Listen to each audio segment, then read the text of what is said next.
So it's no secret that stories that happen in the district are making their way back to me. A couple I'll share is there's a book that's being read by some in the high school, not the entire grade level. Teachers chosen a book where they're photocopying the pages, and that's what their students are required to read. It's a controversial cover. It's controversial words and topic inside. I haven't read it, so I'm not going to totally comment on that. At the end of the day, it's not in Atlas. It's not on an approved book list. Another story is we have apparently a Spanish teacher who has decided that we're not going to use the masculine and feminine versions of nouns, which is one of the basic foundations of the Spanish language, but we have a teacher who has decided that that is not necessary to teach. I'm not implying that all teachers have to be an exact copy of each other. A brief story. For those of you who don't know, my dad taught 5th grade actually at Washington Elementary School for 10 years. This is the 60s and 70s. He was not a copy. He was one of the very few male teachers in elementary school at that time. One story I remember is in the spring, one activity was to make colored eggs, balloon, paper mache. We've seen this project. You know, it's a fun project, but even that sparked some questions. Oh, is this an Easter egg? Is it religious? He was open. He was transparent. You know, it was simply about the kids taking a deserved break from their work and having fun, gooping around with paper mache. He certainly didn't hide it. And he certainly didn't suggest to the kids that they not tell their parents what they were doing in class that day.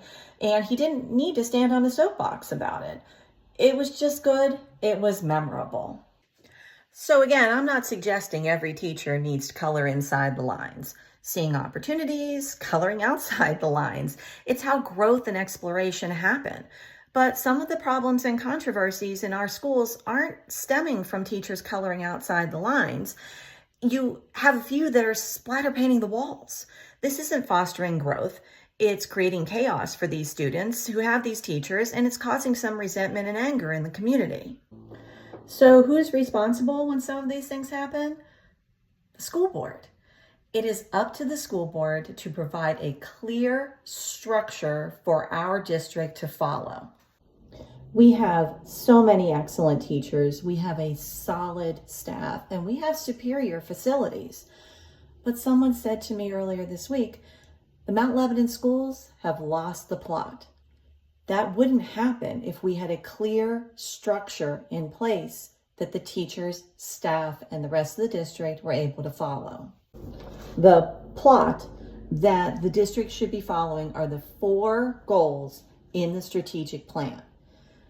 It's the board's responsibility to make sure that the district is adhering to that plan. The tenure of this current board has coincided with some very obvious faltering in Goal 1, in Goal 2, a lot of overcompensation in Goal 3. Failure to execute this plan is a failure to every student in our district. Here's a graphic of what the strategic plan looks like. I'm going to put a link to it on my website, hillarylohr.com, so you can look at it. It really upsets me to hear so many people telling negative stories about Mount Lebanon and about the school district. I've lived here my whole life, and it has never been this way. I'm doing what I'm doing because I want to see things get better. I want the district to get back on the right track, and I want all of the students to achieve what they are meant to achieve. The direction of the district starts and ends with who's on the school board. It is a single mind of 9 people right now with singular ideas. Need someone on that board with a fresh perspective and fresh eyes to look at things and take them in a better direction.